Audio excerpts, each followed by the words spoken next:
Vamos a continuar. Hoy vamos a empezar la segunda carta del apóstol Juan.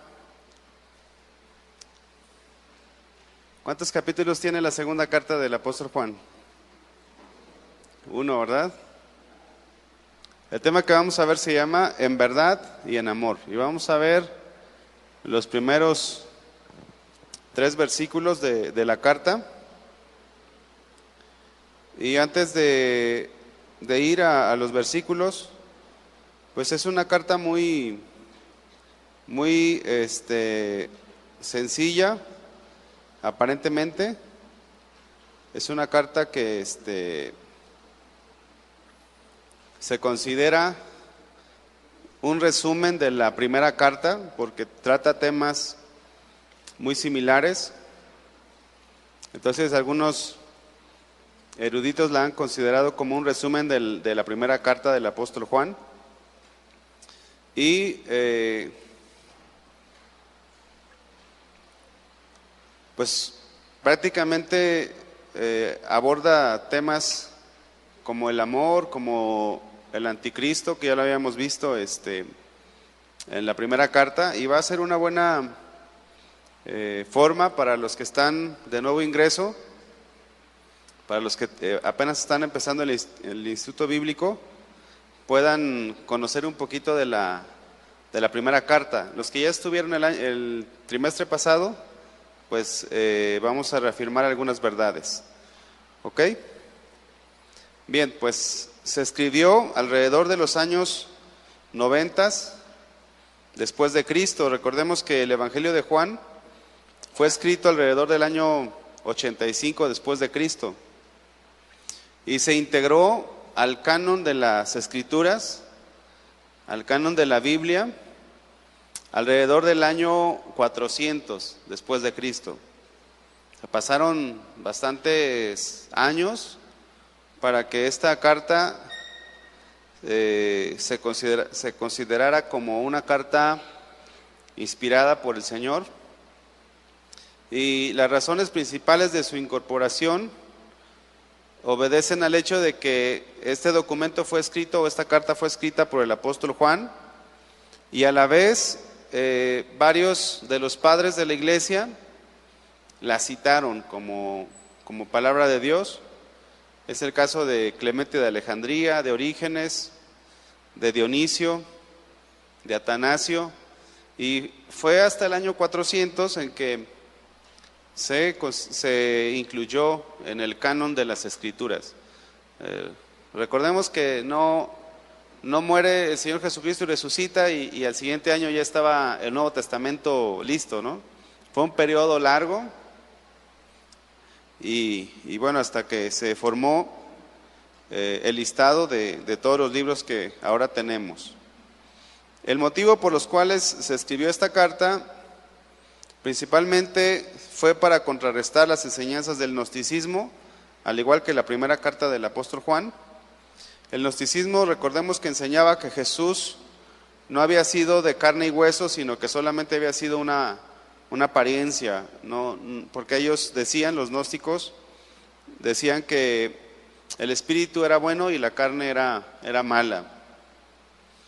Entonces, en los tiempos del apóstol Juan, estaban los judíos cristianos, o sea, judíos que se volvieron al cristianismo, y estaban los cristianos griegos, los llamados helenistas. Por un lado estaban los cristianos judíos que eran influenciados por la ley de Moisés y estaban atraídos en guardar las prácticas del judaísmo, y por otro lado estaban los cristianos griegos que estaban siendo influenciados por el gnosticismo. Y por esta razón el apóstol Juan escribe la segunda carta, y vamos a ir entonces al versículo 1, segunda de Juan 1:1. Pueden ir leyendo tanto la segunda carta como la tercera. Nos quedan alrededor de 9 enseñanzas en lo que queda del trimestre. Sé que apenas estamos empezando, pero pues ya nos quedan 9. Y vamos a dividir las dos cartas en 9 enseñanzas. Entonces, pueden ir leyendo las dos cartas, inclusive pueden ir memorizándolas. Creo que es una buena práctica, ¿verdad? Empieza la segunda carta, segunda de Juan 1:1. El anciano a la señora elegida y a sus hijos, a quienes yo amo en la verdad, y no solo yo, sino también todos los que han conocido la verdad. El capítulo 1, versículo 1 de tercera de Juan, también allí se identifica el apóstol Juan como el anciano.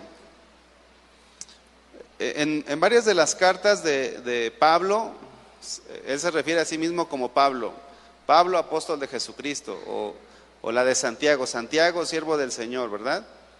Pero Juan se describe a sí mismo como el anciano.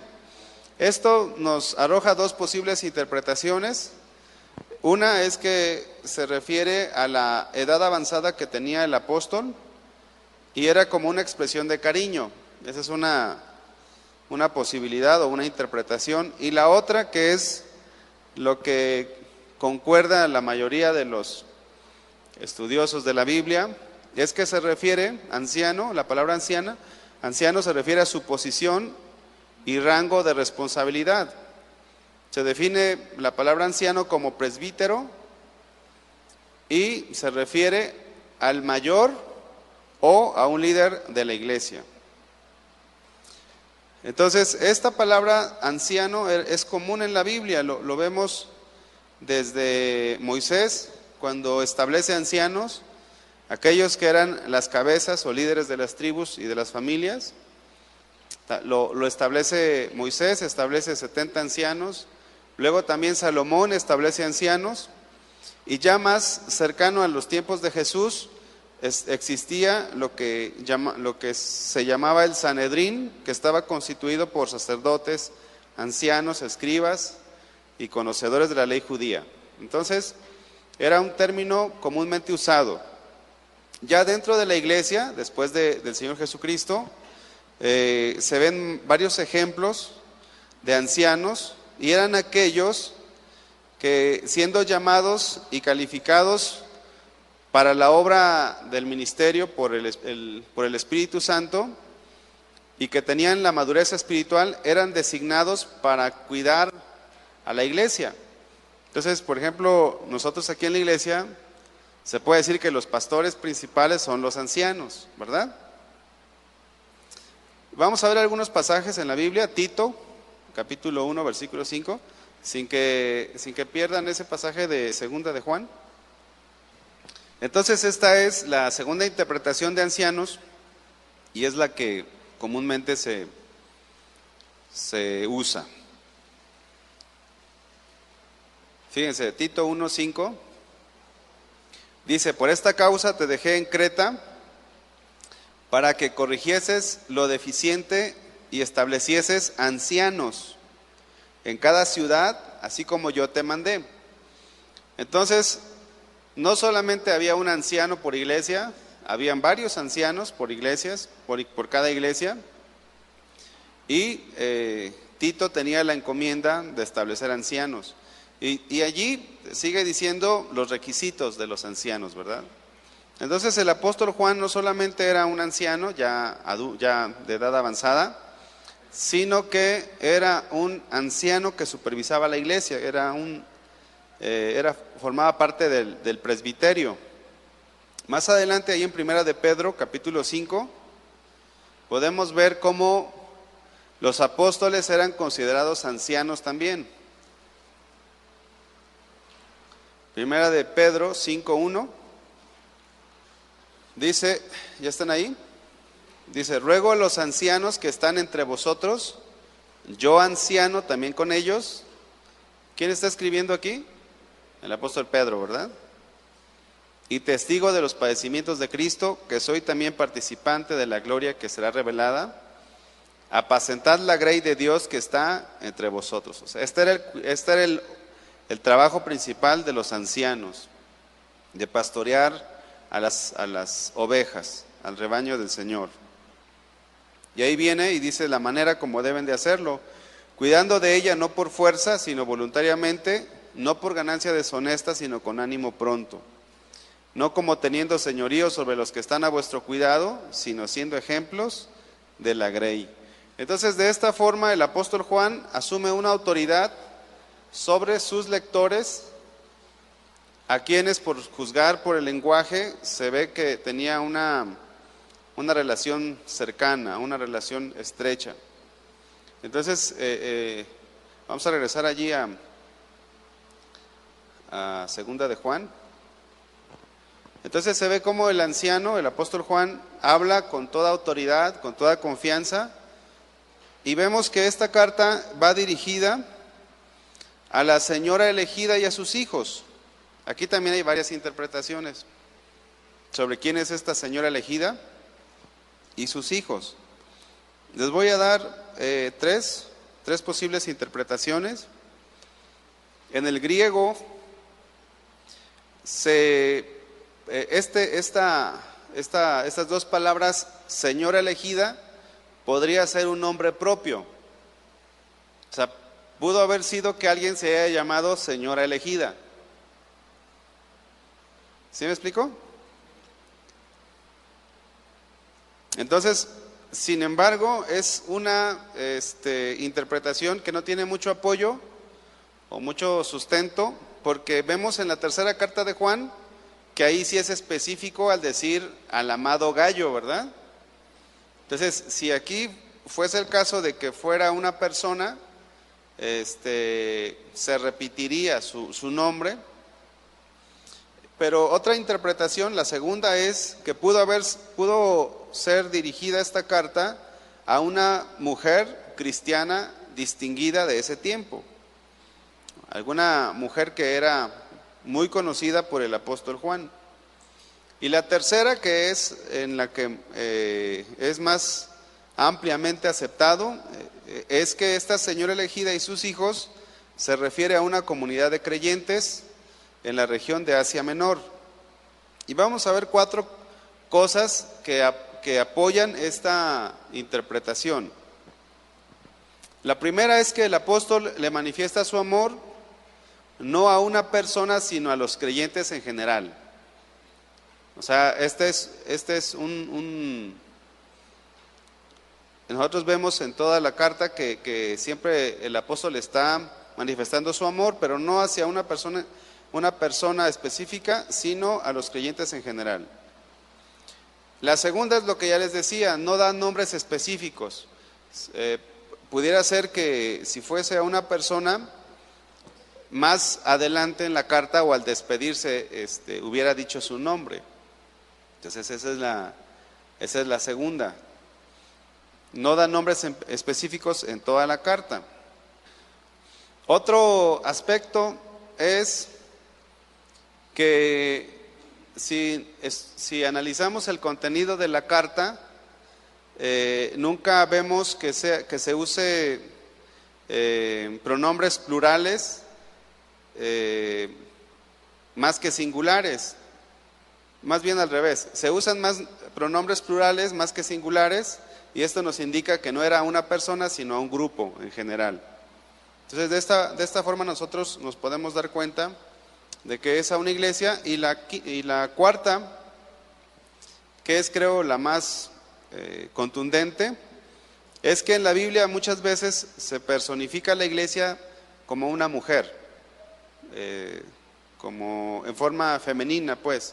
Y hay 3 pasajes, si lo quieren anotar. Es Efesios 5:29, Segunda de Corintios 11:2 y Primera de Pedro 5:13. Efesios 5:29, Segunda de Corintios 11:2 y Primera de Pedro capítulo 5, versículo 13. En estos 3 pasajes se refiere a la iglesia como si fuese una mujer. ¿Listos? Dice entonces el versículo 1, vamos a regresar a segunda de Juan. el anciano, el apóstol Juan, a la señora elegida y a sus hijos, que ya quedamos, bueno, ya les expliqué que es hacia la iglesia del Asia Menor. Dice, sigue diciendo, a quienes yo amo en la verdad. Aquí la palabra amo o amar se define como un sentimiento, como un afecto muy fuerte hacia los hermanos. El apóstol Juan es el apóstol del amor, ¿verdad? Así se conoce también. Dice, a quienes yo amo en la verdad, dentro de la verdad o en la verdad de Dios. Vamos a ir a 1 Tesalonicenses 2:7. El amor que nosotros podemos sentir por la iglesia tiene que ser producido por el Señor, y esto es mediante la palabra, mediante la verdad. ¿Usted ama a los de la iglesia? ¿Sí? ¿Más o menos? El apóstol Juan fue movido por el amor hacia la iglesia al escribir estas cartas. Pero los apóstoles manifestaron este amor. Vamos ahí a 1 Tesalonicenses 2:7. Dice, antes fuimos tiernos entre vosotros, como la nodriza que cuida con ternura a sus propios hijos. Fíjense cómo escribe el apóstol Pablo. Tan grande es nuestro afecto por vosotros, que hubiéramos querido entregaros no solo el evangelio de Dios, sino también nuestras propias vidas, porque habéis llegado a sernos muy queridos. Entonces, una persona que quiere servir a Dios, inclusive aunque usted no sirva a Dios, tiene que amar a sus hermanos. Debemos de amarnos. Dice la Biblia que en esto van a conocer que somos discípulos de Jesús si nos amamos los unos a los otros. Entonces, cuando venimos del mundo, nos acercamos a Dios, pues en el mundo cada quien ve por lo suyo, ¿verdad?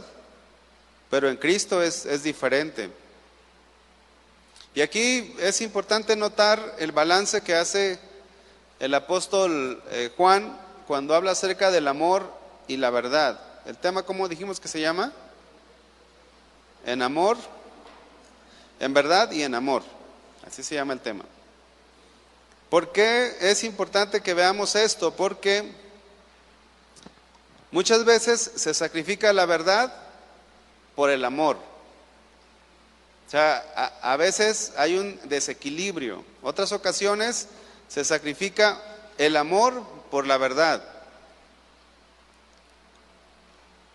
El que nos amemos no debe de llevarnos a solapar el pecado de nadie, ¿verdad? No debemos, pero tampoco debemos de ser tan duros que defendamos la verdad sin el amor. Esto es común a veces. Se da mucho en los estudiantes del Instituto Bíblico. No se cree. En algunos estudiantes del Instituto Bíblico, que son tan bíblicos, tan estudiosos, que se olvidan del amor. Y luego hay personas que están en el otro polo, que aman y aman y aman, que se olvidan de la verdad. Entonces, el apóstol lo equilibra de una forma correcta, porque vimos en la primera carta que aun cuando es el apóstol de la verdad, digo del amor, no dudó en hablar las cosas tal cual, en declarar que sobre los anticristos, y decías, o eres hijo de Dios o eres hijo del diablo, y eso suena muy fuerte, ¿no? Pero es parte del amor. Por ejemplo, cuando se tiene que usar disciplina en la iglesia, pues es parte del amor también. Entonces el apóstol lo equilibra. La verdad no es negociable, pero tampoco la verdad de Dios tampoco se contrapone al amor de Dios. Yo me he encontrado con algunas personas en las iglesias que tienen mucho amor, entre comillas, y que se enojan cuando se disciplina a alguien. Y es que ¿por qué lo disciplinaron? Pues no tienen amor. ¿Quiénes son ellos para andar corriendo a alguien de la iglesia? Y empiezan a usar ciertas cosas. Pero vamos a ver que el apóstol Juan más adelante habla acerca de que inclusive no debemos de recibir a ciertas personas que traen una doctrina equivocada. Entonces podemos ver que el amor no está peleado con la verdad. Y esto fue lo que motivó al apóstol Juan a escribir esta segunda carta. Vamos a segunda de Juan 1:2. Dice, segunda de Juan 1:1, el anciano a la señora elegida y a sus hijos, a quienes yo amo en la verdad, y no solo yo, sino también todos los que han conocido la verdad. O sea, todos debemos de amarnos. Versículo 2, a causa de la verdad que permanece en nosotros y estará para siempre con nosotros. ¿Cuál es la causa por la cual nos amamos? La verdad de Dios, la palabra de Dios. Y esto hace también, o hizo en su tiempo, que el apóstol Juan tuviera las motivaciones correctas para escribir la carta. Y miren, antes de seguir, vamos a ver un pasaje nada más para recordar, primera de Juan 4:7. Dice, primera de Juan 4:7 y 8. Amados, amémonos unos a otros, porque el amor es de Dios. Todo aquel que ama es nacido de Dios y conoce a Dios. Y el que no ama, ¿qué dice? No ha conocido a Dios. ¿Por qué? Porque Dios es amor. Entonces, si tú no amas, pues quizás no has conocido a Dios. Vemos cómo entonces el apóstol equilibra la verdad. La próxima clase estudien los versículos que siguen, del 4 en adelante, y van a ver cómo el apóstol sigue hablando de este equilibrio. Entonces, si ya tenemos a Dios en nuestro corazón, si hemos nacido de nuevo, podemos amarnos con el amor que proviene de Dios. Y si somos corregidos, es por amor.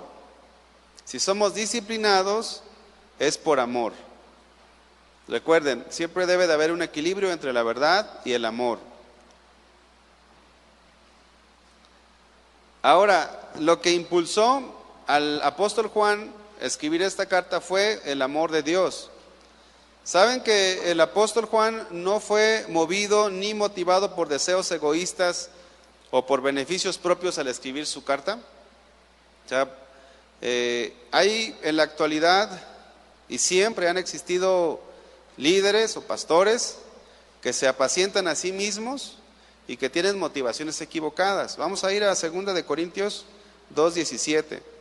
Entonces, ¿qué fue lo que motivó al apóstol Juan a escribir esta carta? El amor que tenía hacia sus discípulos, hacia la iglesia. Sin embargo, no todos los que enseñan Biblia o enseñan la Biblia tienen estas motivaciones, porque hay motivaciones incorrectas. 2 de Corintios 2:17 dice el apóstol Pablo en este caso, pues no somos como muchos que medran. Esa palabra medrar significa prosperar. Entonces lo podemos leer de esta manera, porque no somos como muchos que prosperan falsificando la palabra de Dios, sino que con sinceridad y como de parte de Dios y delante de Dios hablamos en Cristo. Entonces, desde siempre ha existido personas que hacen negocios con la palabra de Dios. Pero cuando los apóstoles escribieron la palabra del Señor, ellos nunca tuvieron una intención equivocada. Pero sabemos que siempre ha existido maestros con intenciones equivocadas. Algunos en ese tiempo lo hacían por ganancias deshonestas. Y fíjense, el domingo que venía a la iglesia, ya ven que ahorita es muy común que se transmitan las enseñanzas por internet, ¿verdad? Por el YouTube. Entonces dije, pues mientras voy a la iglesia voy escuchando una enseñanza o voy escuchando algunas alabanzas. Y en lugar de abrir mi lista de alabanzas, de cantos, abrí el YouTube y puse una iglesia de Sudamérica, que está teniendo mucha afluencia, o sea, está yendo mucha gente. Entonces, digo, yo no la escucho, pero yo sé que algunos la escuchan. Entonces dije, voy a ver qué escuchan, ¿verdad? A ver cómo está esa iglesia, a ver qué doctrina tiene. Y cuando terminó la alabanza, se subió el pastor, todavía no terminaba la alabanza, y empezó a declarar prosperidad económica, prosperidad financiera. Y empezó a hablar y dije, pues por eso se llena, ¿verdad? Por eso se llenan esas iglesias. Empezó a declarar positivo. Entonces, si tú te pones a analizar la doctrina, la enseñanza de muchas personas, está movida, está motivada, no por el amor de Dios, sino por sacar provecho de la fe. Entonces todo esto, todo este show, todo este teatro, ¿verdad? Todo esto que montan, lo hacen para sacar dinero a las personas. Entonces el apóstol Juan, su motivación fue el amor de Dios. No tenía motivaciones equivocadas. Vamos a ir ahora a Hechos capítulo 20.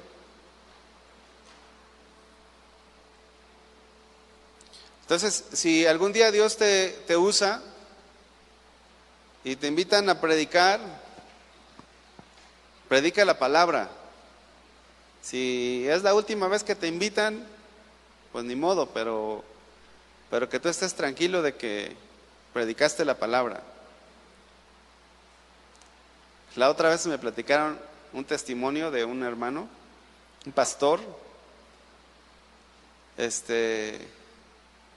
estaba en una ciudad acá al norte de México y estaba la alabanza y se levantó a parar la alabanza porque la gente estaba aplaudiendo a los que estaban cantando y tocando. Y se para y dice, ¿qué es esto? Empieza a gritar.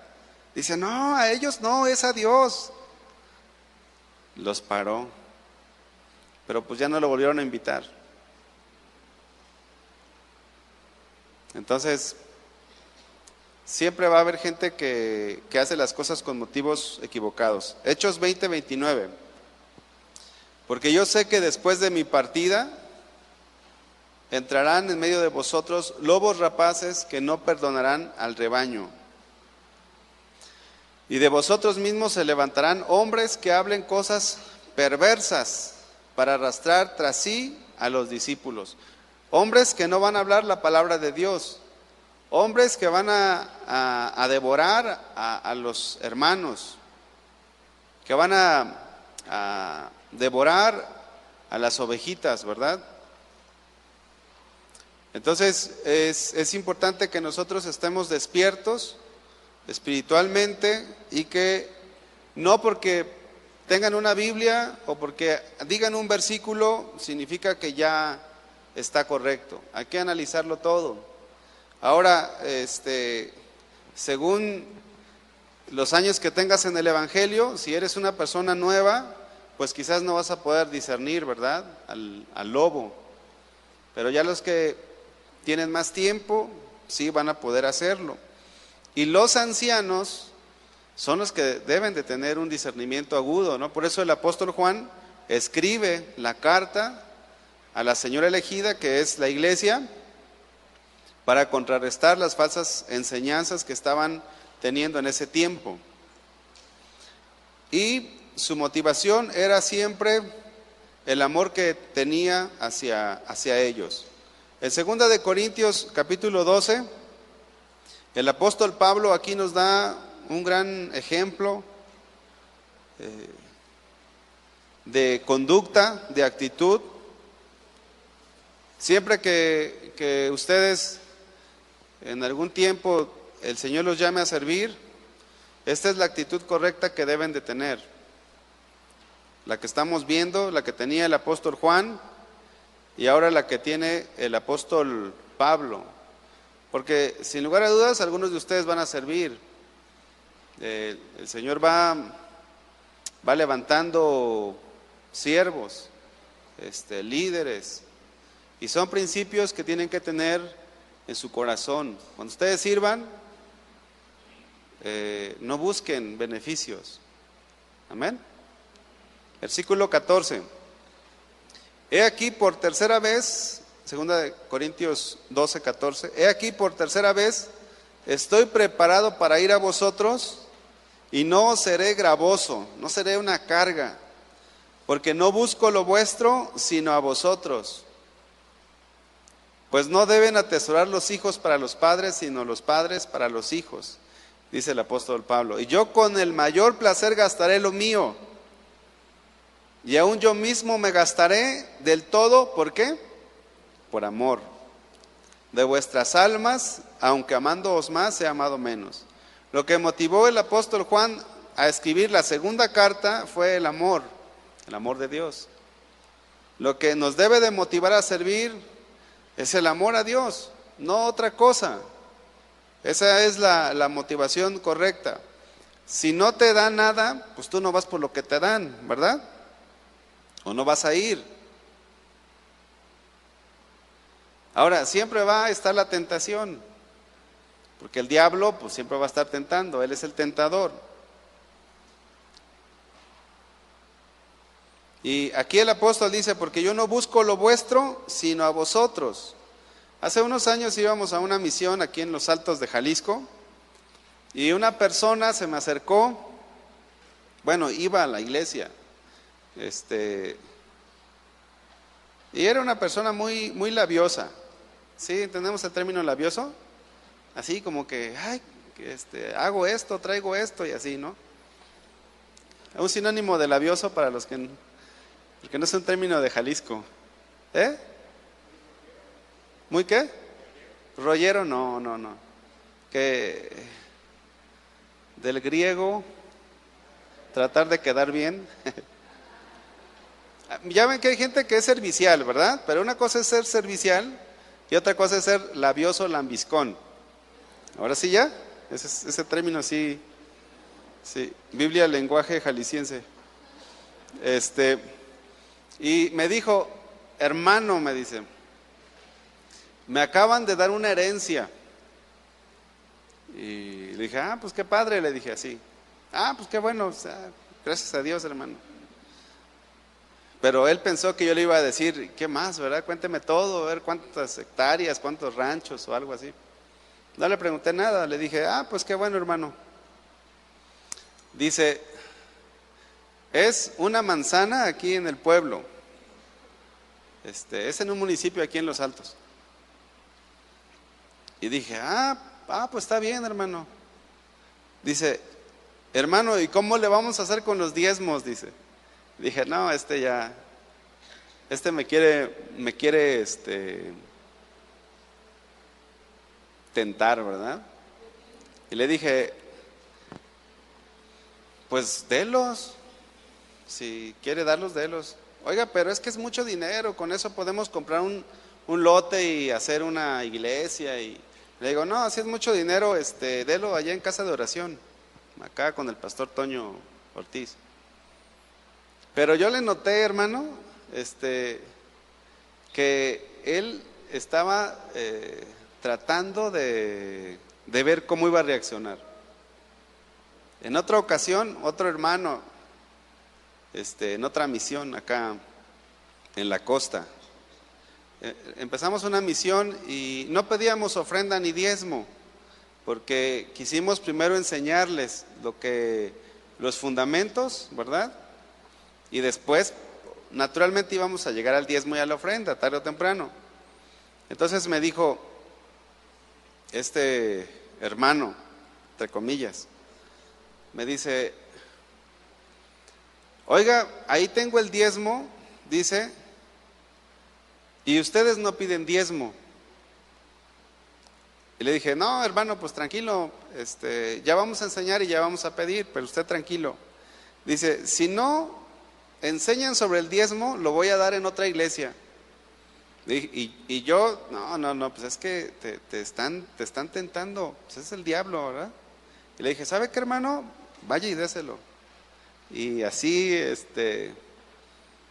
como medio molesto, ¿no? ¿Por qué hacen eso? O sea, te quieren tentar. Pero si tu motivación es el dinero, ¿qué vas a decir? Ay, no, hermano, pues no lo dé en otro lugar, aquí délo, espéreme, ahorita predico del diezmo y lo recibimos. Entonces, siempre han existido desde la antigüedad hasta nuestros días, y existirá hasta que el Señor venga por su iglesia, gente que quiera traficar con la iglesia, pero no ustedes. O sea, está bien, pues va a haber, pero ustedes no. Cuando ustedes los llamen a servir, no digan: hermano, ¿de cuánto va a ser la ofrenda? Error, ahí ya salió lo que hay en tu corazón. Si tú no tienes, a quien tienes que pedirle, ¿sabes a quién es? A Dios. El otro día una persona me dijo: ¿sabes qué? Me voy a meter al grupo de alabanza, pero no tengo para mi guitarra, me dijo una persona. Y más o menos, ¿cuánto cuesta? No, pues los que saben aquí sabrán que hay desde 5,000 hasta 200,000, ¿no? Pero pues ¿a quién le va uno a pedir? Pues a Dios, ¿no? Ahora, si Dios nos llamó, Él nos va a capacitar. Y si tú no tienes para ir a la misión o al lugar donde Dios te está mandando, Dios te va a proveer, pero no tienes que medrar con el evangelio. Amén. Segunda de Corintios 4:2 dice: antes bien, renunciando a lo oculto y vergonzoso, no andando con astucia ni adulterando la palabra de Dios, sino por la manifestación de la verdad, recomendándonos a toda conciencia humana delante de Dios. ¿Qué tiene que hacer el siervo del Señor? Los que quieren servir, renunciar a lo oculto y vergonzoso, no andando con astucia ni adulterando la palabra de Dios. Entonces hay muchos fraudulentos, pero también hay buenos siervos de Dios, ¿verdad que sí? ¿Sí hay aquí o no? Sí. ¿Cuántos dicen amén? Aquí estoy. Que no te corrompa nada. Nada.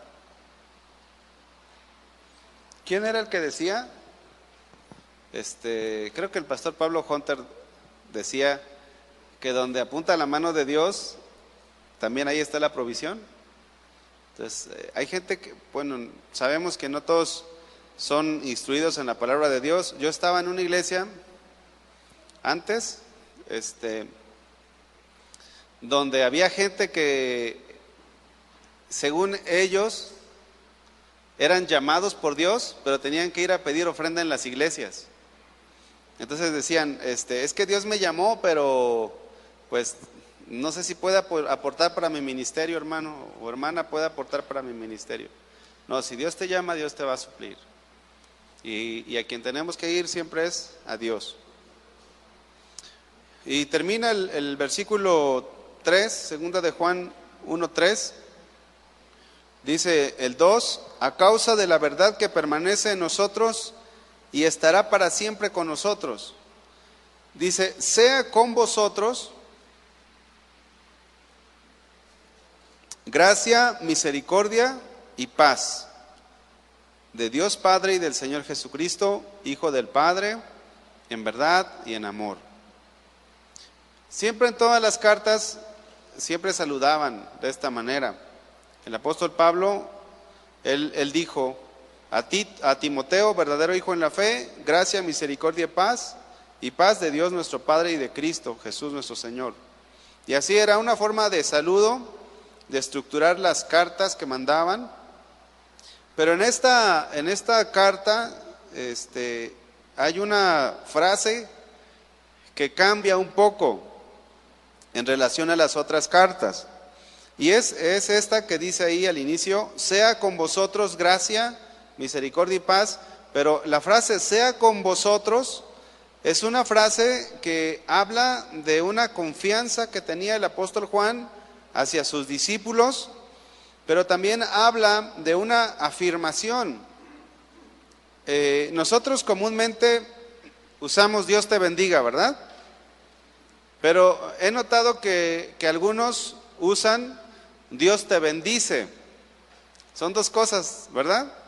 Una es Dios te bendiga, es como hablar en un tiempo futuro, y Dios te bendice es como decir ya estás bendecido, ¿no? O sea, ya Dios te está bendiciendo. Entonces, aquí el apóstol Juan usa esta expresión diciendo sea con vosotros, pero habla de que ya estaba operando en ese tiempo la gracia, la misericordia y la paz. Esto es en el sentido de la salvación, de que cuando nosotros creímos, recibimos la gracia de Dios por la fe, recibimos el favor inmerecido de Dios, pero la condicionante que pone el apóstol Juan en este versículo es en verdad y en amor. Entonces, si empezamos y explicamos este versículo de atrás hacia adelante, diría que todos aquellos que están viviendo en la verdad y en el amor de Dios, todos aquellos que viven en la verdad y en el amor de Dios, reciben las bendiciones de Dios. ¿Qué bendiciones son? La gracia, la misericordia y la paz. La gracia la recibimos, como les decía, cuando creemos en Jesús. Recibimos el favor de Dios, recibimos también en ese mismo tiempo la misericordia de Dios. Y vamos a ver solamente un pasaje, Efesios capítulo 2, versículo 4. Entonces, cuando nosotros creímos, y él, puesto que estaba hablando ya a la iglesia, él ya había creído, la iglesia ya había creído, entonces habían recibido la gracia, la misericordia y la paz. Efesios capítulo 2, versículo 4, dice: pero Dios, que es rico en misericordia, ¿qué es la misericordia? La misericordia es la compasión que Dios tuvo hacia nosotros. Pero Dios, que es rico en misericordia, por su gran amor con que nos amó, aun estando nosotros muertos en pecado, nos dio vida con Cristo. Y dice ahí: por gracia sois salvos. Y juntamente con Él nos resucitó y asimismo nos hizo sentar en los lugares celestiales con Cristo Jesús, para mostrar en los siglos venideros las abundantes riquezas de su gracia en su bondad para con nosotros en Cristo Jesús. Entonces, para concluir esta primera parte, nosotros como cristianos o como creyentes debemos de saber que Dios nos ha dado su gracia, su misericordia y su paz, siempre y cuando nosotros vivamos en la verdad y en el amor. Si nosotros caminamos en la verdad y en el amor, las bendiciones del Señor nos alcanzarán. Entonces la iglesia a la cual escribe el apóstol Juan era una iglesia que estaba siendo bendecida. Sin embargo, debemos también recordar que la iglesia siempre ha sufrido ataques y siempre sufrirá ataques de falsos maestros, por lo cual nosotros debemos de estar siempre preparados y tenemos que tener las doctrinas firmes, fundamentales. En este caso, la doctrina que el apóstol Juan va a enseñarnos es sobre la deidad y la humanidad de Jesucristo. Debemos no debemos más bien aceptar cualquier doctrina que venga a nosotros. Tenemos que, en primer lugar, analizar lo que enseñan, y en segundo lugar, el corazón con que enseñan. Puede ser que enseñen más o menos, pero que su intención sea aprovecharse de los hermanos. Amén. Bien. Dice el Salmo 23: Ciertamente el bien y la misericordia me seguirán todos los días de mi vida, y en la casa de Jehová moraré por largos días. Que Dios nos bendiga. Amén. Vamos a orar. Señor, te damos gracias. Gracias, Señor, porque aun cuando es una carta con pocos versículos, con pocas palabras, es una carta que tú inspiraste, Señor, y es palabra tuya.